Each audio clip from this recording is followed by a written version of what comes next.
Hello viewers, you're welcome to the ProShare Fireside Chat. I am Oto Baseko. This conversation is with leaders on issues around the economy, business environment, and the financial markets. Our special guest today is Mr. Mustapha Chikobi, the Chairman, Board of Directors, Bank Directors Association of Nigeria, the Chairman, Board of Directors of Fidelity Bank, and also the inaugural Managing Director and Chief Executive Officer of the Asset Management Corporation of Nigeria. We will be discussing bank recapitalization and the evolution of Nigerian banking, matters arising. It's great to have you on this conversation, Mr. Mustapha Chikobi. It's a pleasure. Anything new with ProShare is my pleasure. Very well. Thank you very much. And my co-discussant for this conversation is Mr. Teslim Shitabe, Director of Research, ProShare. Always nice doing this with you. It's always lovely. Let's begin, Mr. Mustapha Chikobi. I've just reeled out your profile. And if we were to go through your bio, it's quite rich. And one of the background of a very distinguished technocrat like you is your global banking experience. So the first question we'll be looking at is, with what you see, the geo-economic shifts, geopolitical realities we're seeing today, how does this shape banking in the world today? Well, banking in the world is a fairly well-developed business in the world. I don't see much changing it. But if you're talking about Nigeria and Africa, there's a lot to be said about Nigeria and Africa banking. But these things come and go. We thought COVID most recently was going to change banking, but it didn't. It had a temporary devastating effect, but things are back to normal. So global banking will survive. They will survive Trump, they will survive Ukraine war, they will survive all those things without much change, because banking is a fairly well-developed process, and it will continue that way for the next, in my opinion, 1,000 years. Okay, fairly well-developed process, and it will survive whatever shifts that happens. Very well. So, but we can talk about Nigeria in particular and Africa. Yes, Africa. Also, I think that Nigeria. I don't want to anticipate your questions, but yes. Nigeria's banking is developing, is getting better. One of the things that I believe that we don't do well in Nigeria is that we tend to want to do everything. I think we should focus on things we're good at. And the things we're good at are, we're very good at entertainment. We're very good at banking, vis-a-vis Africa. And I think we're quite good at some sorts of services. Legal, for example. Our legal business has developed to the point where no foreigner can come to Nigeria and compete with our legal people. And I think we used to export lawyers and jurists to the rest of Africa. So I think those are three areas we should focus on and government should support. Because you start with your strengths and then you expand to other things. So yeah, I think banking needs more government support. It needs government to realize that that's one of our strengths, and it's something Nigeria should export to the rest of Africa. In fact, I think that the CBN should encourage more expansion into Africa and even give incentives. The way it is right now, you are penalized by requiring more capital to go into other parts of Africa. So I think that's an area that we should look at. More government support for the banking industry. More government support for the banking industry. Mr. Teslim, you want to take some economic perspective to this? Yes, thank you also. I think it was interesting that Mr. Chikobi was talking about not preempting our question, because I actually preempted one of my questions. But it's good because one of the important things for a country like Nigeria is growth. And there is this assumption that banks must be key levers of growth. Banks need to drive growth, but also banks need to be profitable. In the process of driving growth, they need to be profitable. And you've just talked about us expanding to Africa and all that. So how do banks ensure growth of economies, continental economies, the local economy, the continental economy, while ensuring also that they are profitable? You just talked about recapitalization. There, we will go into more details down the line, but it's important for me to look at bank capital and the ability to push growth. Is there a correlation? So let us correct one thing. Banks are not supposed to ensure growth. Okay. Banks are supposed to support growth. Okay. When you start making banks ensuring growth, you change your role from the role of support to the role of a fiscal imperative. And that's not what banks are supposed to do. They're supposed to support growth. Yeah, and the way you support growth is by profits and by capital. So I agree that banks support growth, but the primary objective of a bank is to support growth. Industries that are efficient should be financed, and industries that are not efficient should not be financed. So we need to separate, again, like I said earlier, what we're good at and finance those things. Look, it is nice to say we have made in Nigeria trucks, made in Nigeria cars. It's not an area of strength for Nigeria. So financing CKDs and parts, every car that's built in Nigeria today is 90%, 80% foreign input. And then we assemble inefficiently the last 20%. So we need to say these are the areas that are important for Nigeria's growth, and that's a fiscal imperative. And then banks will support those areas through those incentives. But this support everything doesn't work. And nobody does everything well. So yes, I think we should support growth, and I think that we need capital to support growth. And capital comes from profits and from equity investors. Okay, so talk about fixing those things and the support. What are those critical sectors you see the banking sector support? Because, fine, a lot of people have said it's unattainable and you are in that category. So you have stated clearly why this is not feasible. But for the banking sector and its role, what are those critical sectors? As its role to support the economy. Yes. There are three things that make Nigerian economy not productive. And these three things are big buckets, and you can then go into these big buckets and you can fine tune it as much as you want. That's the job of the policy people, fine tuning these things. One, we don't have the skill set. And skills, I use the word skills to mean education, training, experience, exposure. We're lacking in skill set. The second thing we're lacking is what I call tools. And I use the word tools to mean infrastructure, roads, trains, electricity, things that you need to be able to make things. And the third thing we need to address is security. Those are three things and they all have to be there at the same time. If you have two and you don't have the third one, it doesn't work. Now, when those three things are there, then you need finance to support them. So what should finance be supporting? It's not just banking. It should be supporting security, infrastructure, and skills. So that's what banks should be supporting. So what government should be telling us is, if you invest in electricity, we will give you some incentives. If you invest in education and skill acquisition of a certain type, we will give you some incentives. If you support security infrastructure, we will give that. So we know where we're going. Absent, you can have all the money in the world, all the banking finance in the world. If you don't have infrastructure, you're not going anywhere. My favorite story, I tell people, I've been saying this for years, nobody has taken it up, unfortunately. If you have a car with a flat tire, all of us in this room cannot change it without the tools. All of us. You can't even undo the knot. All of us together can do it. But if you have the equipment in the trunk boot of your car, a lady by herself can change the tire. So the importance of skills, of tools, is very, very, very, very big. And we don't have them, okay?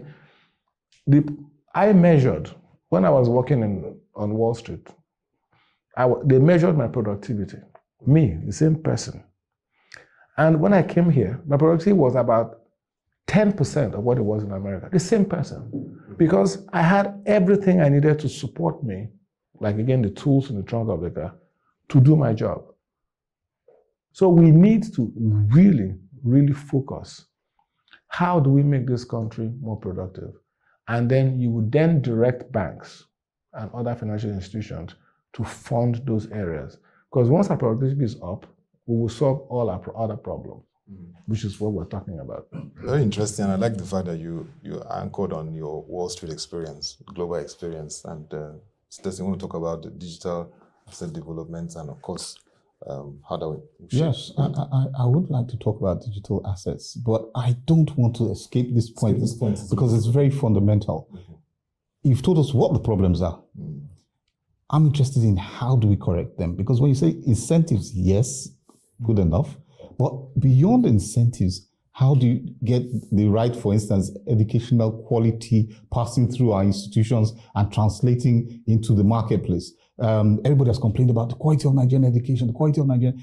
These same people go abroad and they win laurels all over the world. So what's the problem? Very good question. Very good question.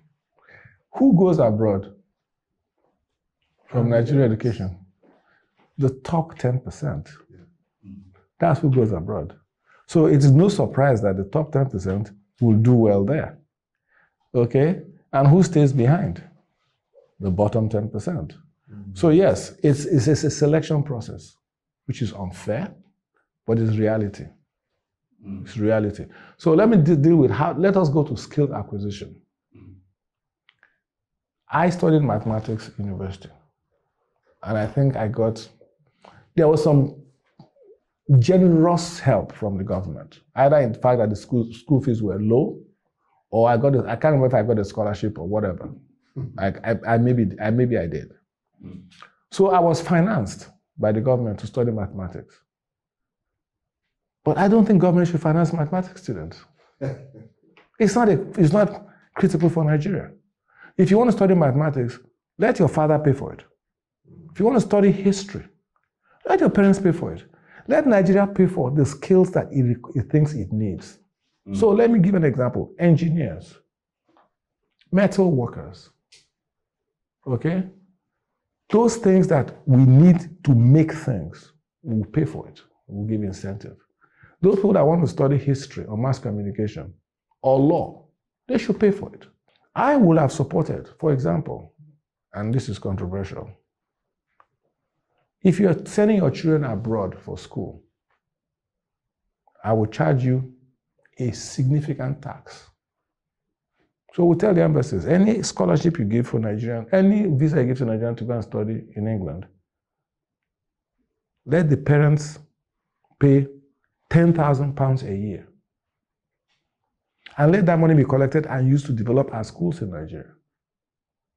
You can go if you want. But as long as your parents are making the money in Nigeria, let them pay something for it.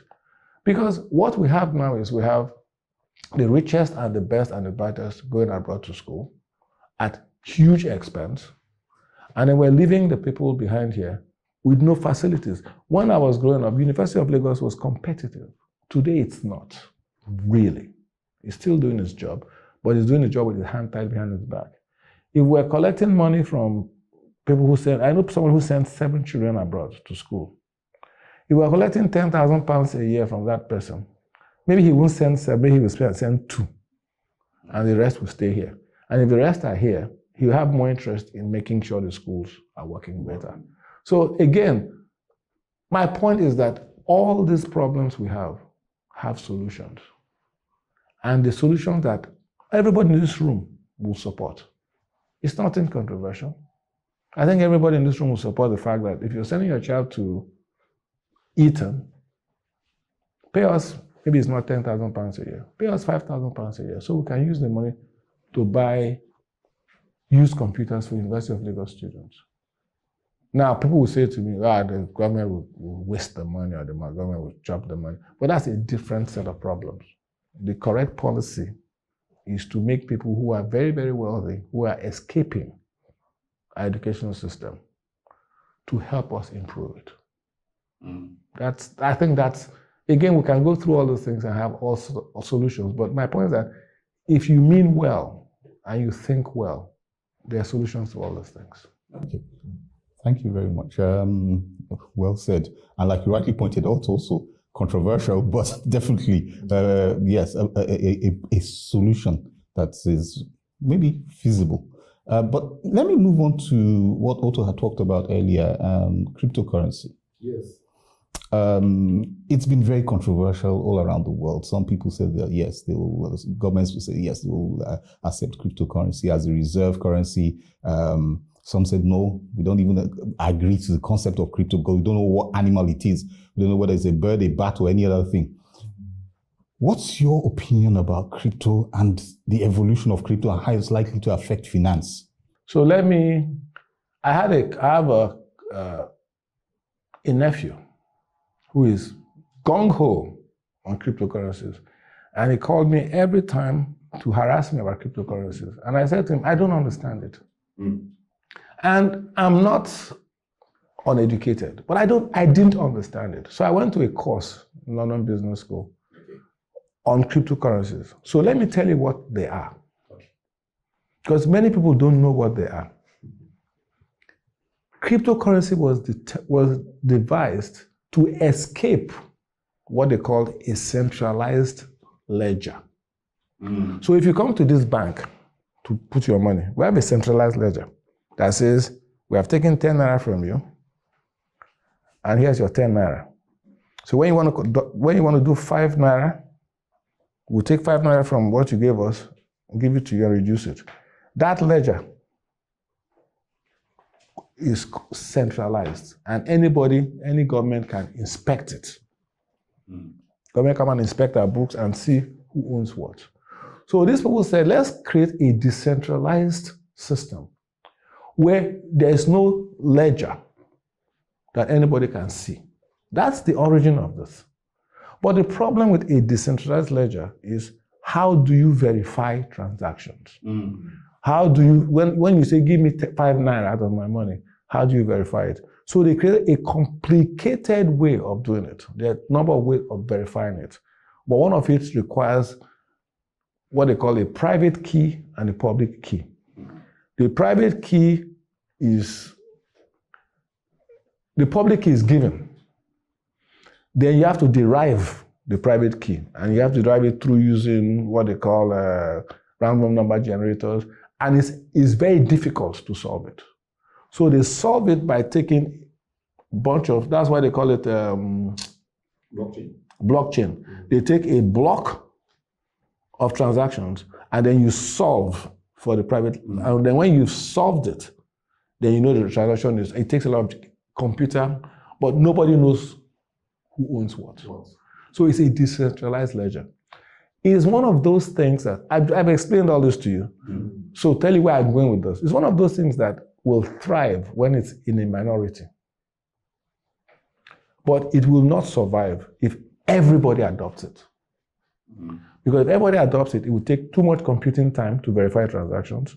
Transactions will get slow, and governments will not tolerate it when all transactions are centralized.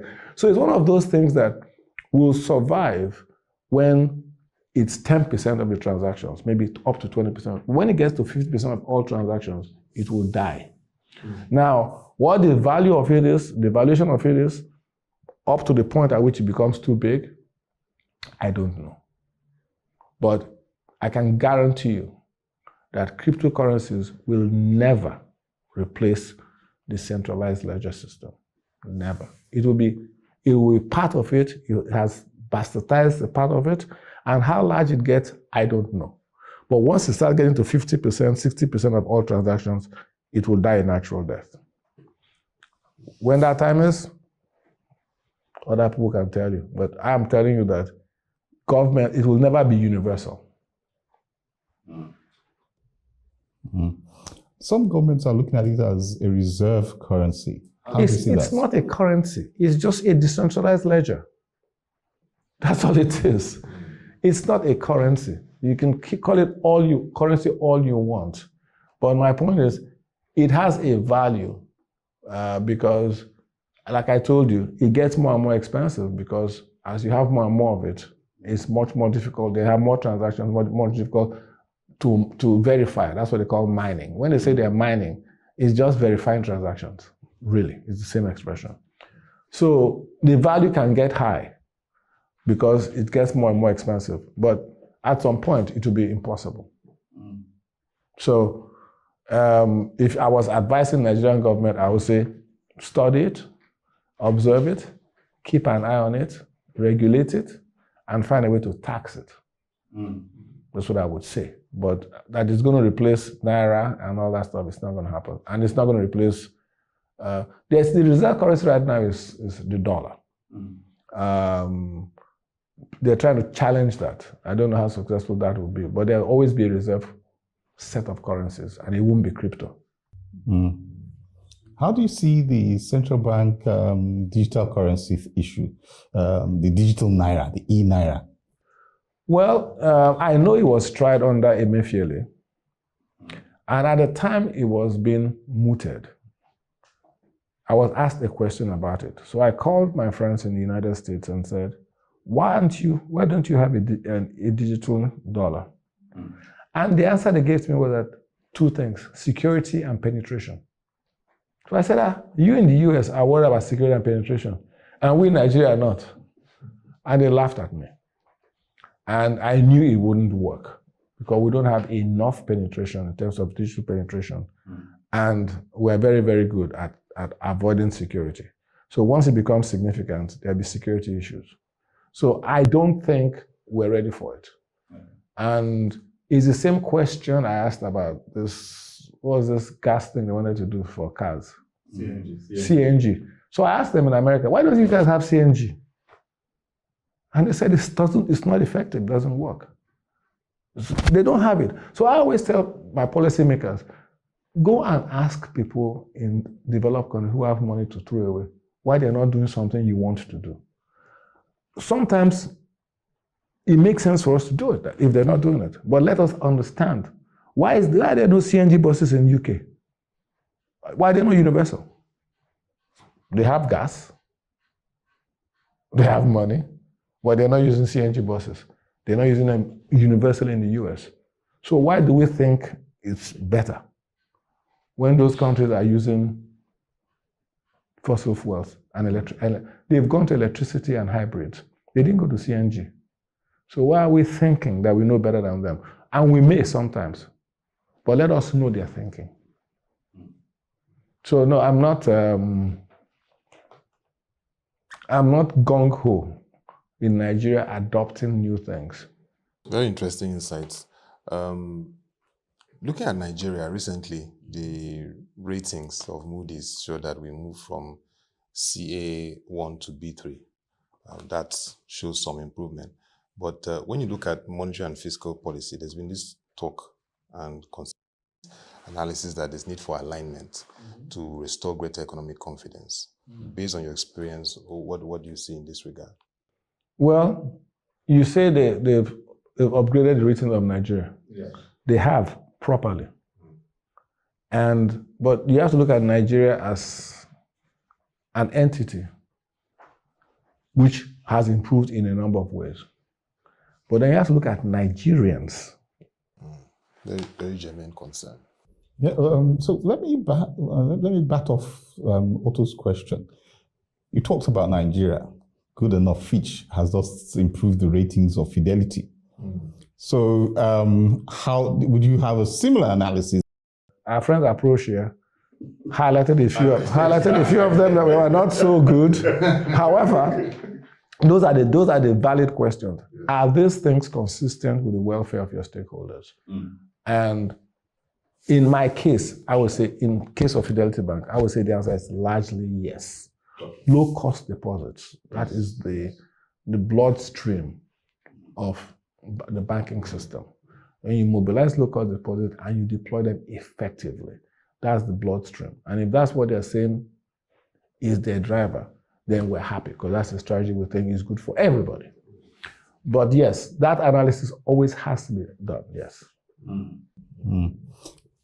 Let me just go on a little bit about this. What would you say, based on the analysis of Fitch, which was quite comprehensive and showed fundamental improvements in the underlying variables? 3 or 4 years ago. Yes, we did. Yes, exactly. We said that. Going forward, how do you see Fidelity progressing in those areas that Fitch has pointed out? Like you just mentioned now, the cost of the deposits, getting cheaper cost of funding for your operations. What other things can we expect to see from Fidelity going forward, especially with the new recapitalization? Well, look, we know we're going to do international expansion. Okay. We know that. We know that we're looking very seriously at taking a whole core strategy. So we're going to go into other businesses. Okay. That affects Fidelity. We know those things. But we also have a retreat in July. I think it's in July, where we'll review all those things. We have 2 retreats. We have a mini retreat in July, and we have a major retreat in November, December. We do that every year. So we look at half-year progress and we look at full-year progress. So we'll review all those things. But generally, the 2 things that you can take from us is that we will do more international expansion this year. Okay. And we will look very seriously at doing a holdco. Okay. So the sequence of events is finish the capital raise, which we expect to finish June, July. Okay. Then I think we plan to expand to 2 or 3 countries. Okay. Before the end of this year. And then after that, we'll look at the benefits of a holdco. Okay. So those are the things that we need to do. Okay. But we want to grow organically. We don't want to rush it. Okay. We'll do things step by step. We've done well enough so far, but there's much more we can do. Let me pivot you away from Fidelity briefly. We had a conversation earlier where we talked about the Asset Management Company of Nigeria. AMCON, yes. Your baby, yes. So that's now there is concern amongst financial analysts about a supposed 10-year sunset clause. Let me correct this. You people keep saying this thing. It is not true. Okay. There has never been in the law of AMCON a 10-year sunset clause. It is not true. That 10-year was a planning horizon between Central Bank of Nigeria and the AMCON inaugural management. We developed a 10-year plan whereby AMCON will have finished what it was going to do, and in 10 years, we'll look at it again. All assets and liabilities will have been paid off in 10 years. The key assumption in that 10-year plan was the rate of growth of bank assets. Okay. It had averaged 25% a year for the 5 years prior. And we used a 20% growth rate. If that bank asset had grown at that rate, AMCON would have finished everything needed to do, paid off its liabilities within 10 years. Okay. What happened was that because of stability issues, the CBN itself then went into a major tightening stand, restrictive stand. All of those CRR increases and all those things came that period. So the bank assets growth rate dropped from that 20% we had targeted to 12.5. That 12.5 extended the life of our 10-year plan. So when we saw that, the first thing we did was we raised the contribution of banks from 30 basis points to 50 basis points. And then we extended the plan to 2023. Okay. 3 years. That's what they created. Obviously, that's not enough. That's not enough. And you get into this mission creep issue where you keep extending and you don't know what you're doing anymore. But the Minister of Finance just inaugurated the new AMCON board. And he emphasized the fact that they should be finding ways to come to an end of AMCON. So when AMCON is off, what institution would there be to ensure the recovery of bad loans and also ensure relative stability in the system? Well, there was a system in place. Okay. And AMCON was only necessary because a lot of things happened and there was 10 banks in trouble at the same time. If it's one bank or two banks, there's a system that can manage it. It's not necessary. AMCON was just an emergency thing for a very big problem, and it should not be part of the landscape. And it's not part of the landscape of any country. They come and they go. But there's a system to manage it. What has happened now is there's better risk management in banks. The courts are more useful in helping banks recover their bad loans. And so we're hoping that there won't be this kind of big scale intervention in the future. And CBN is doing a fantastic job of examination and making sure that any areas of risks are dealt with. Hence, again, that was a good reason for increasing the capital of banks, to make sure that banks have adequate capital to weather shocks like that. Because when you attend a lot of these annual general meetings, the shareholders keep raising that concern that AMCON charges on the banks impede into their shareholding. But it's good to know that with what we're seeing, it will definitely wound up and we can... Otto, before you actually skip from there, very good point. The AMCON charges, banks have complained about those charges. I have complained about it. Exactly. So, are you still complaining now? I'm complaining. I'm the loudest complainer. So what's the problem with the charges? Because it's the second largest item on your expenses. That was not the design. What went wrong? I've told you what went wrong. Mission drift? No, what went wrong was that the rate of growth of bank assets that we assumed didn't happen. Okay. And we did not realize at the time that CBN controlled that because, and look, they properly tightened because there was a problem at the time. They had to tighten. But the tightening affected the plan. Okay. And so, and believe me, I can show you the model. I mean, that changed from 20% to 100%, threw everything out of whack. But that doesn't mean it can't be fixed now. Okay. And whatever ills it is curing is creating a much bigger problem down the road. What to do then? What would be the alternative? One of the alternatives, assuming that they're thinking correctly, is to say to banks, we want you to lend to electricity. We want you to lend to agricultural processing because much of our food post-harvest losses in Nigeria are among the highest in the world. And processing and storage will help with that. So if you lend to those sectors, we will give you your CRR money back and you can lend at no more than 15%. Because the CRR is at zero. Yes. Now, what I've said is that Emefiele tried it and it was abused. They were giving it to their friends. That's what I've been told. I have no evidence of that, but that's what I've been told. Again, I always say, saying corruption is going to get into a process doesn't mean the process is wrong. So if we know that, let us do it again, but let us do it with those guardrails so that that doesn't happen, so that it's spelled out clearly. And you can have somebody outside the CBN who approves those things. But my point is, we should give cheap money to places that need it. Again, security, agricultural processing, education, there are things I can tell you. So there's a bunch of CRR money that can be given back to the banks to lend to specific purposes. That's the first thing I would do, assuming that the CRR has to stay at 50%. I think it's by far the highest in the world.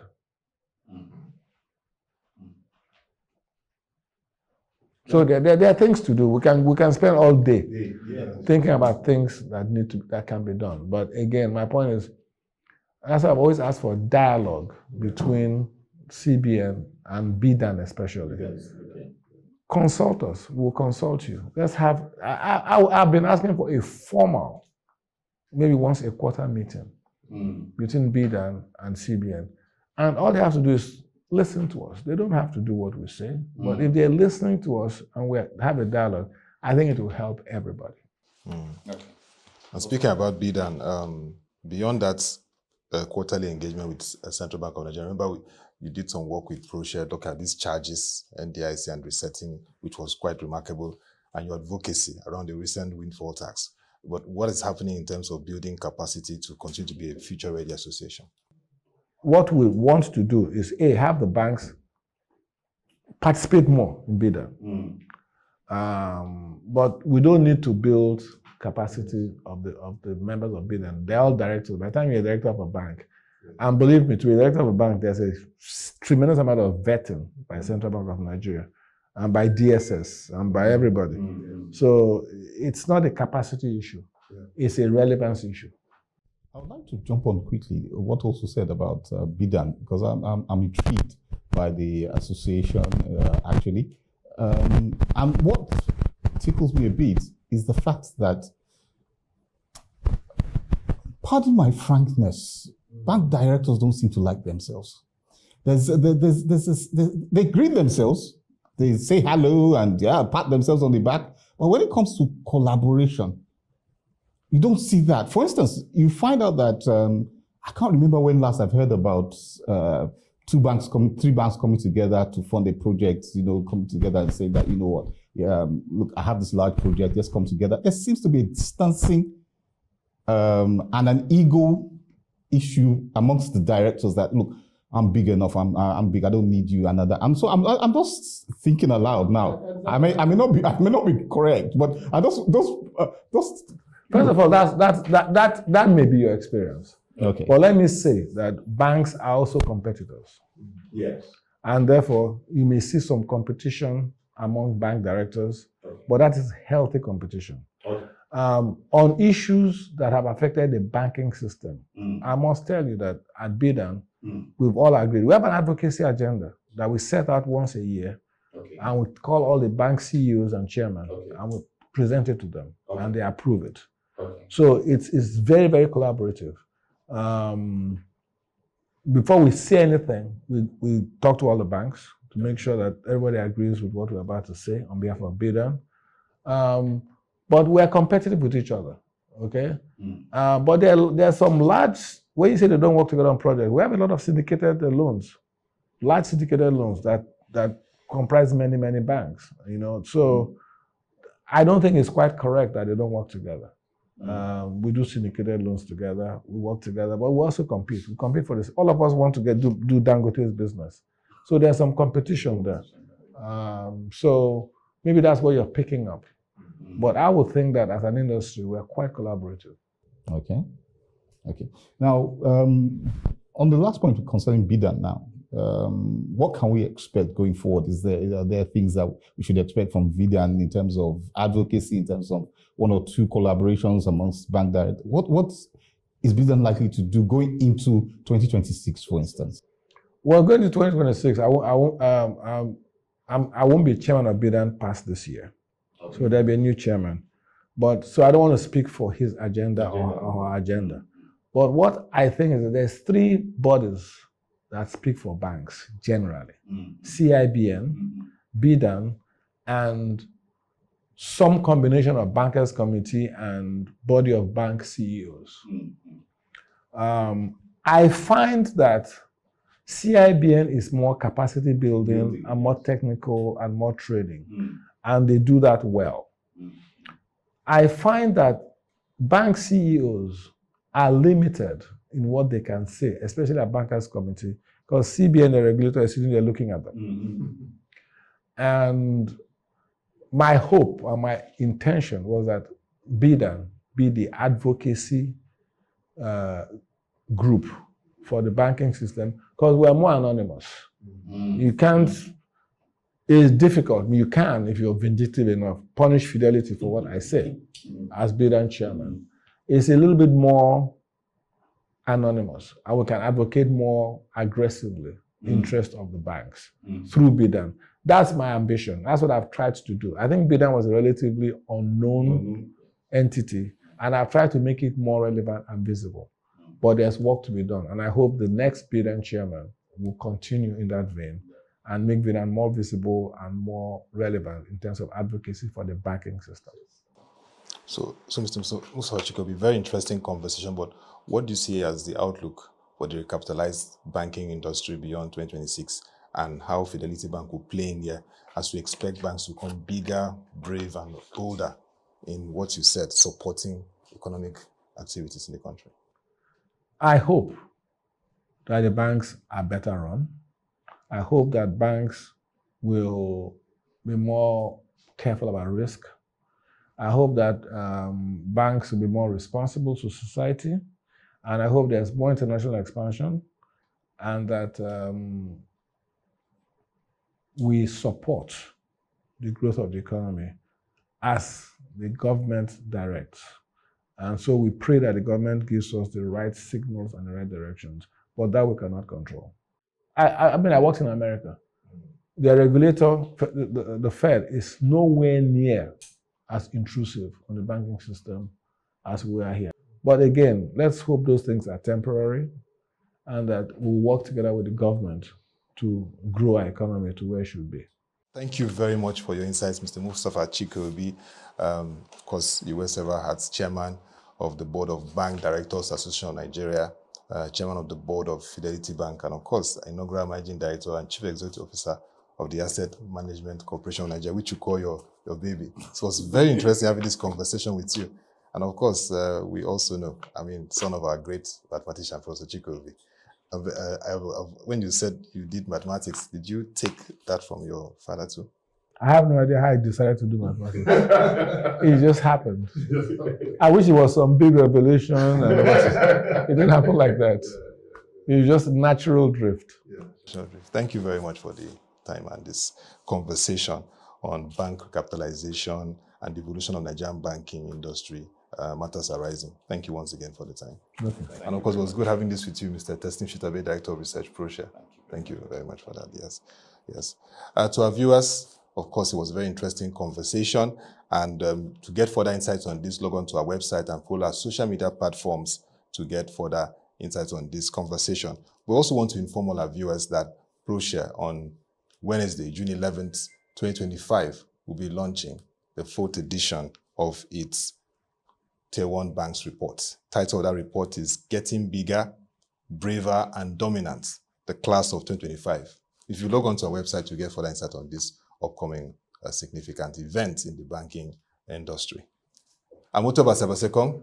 Thank you for being part of this conversation and have a great day.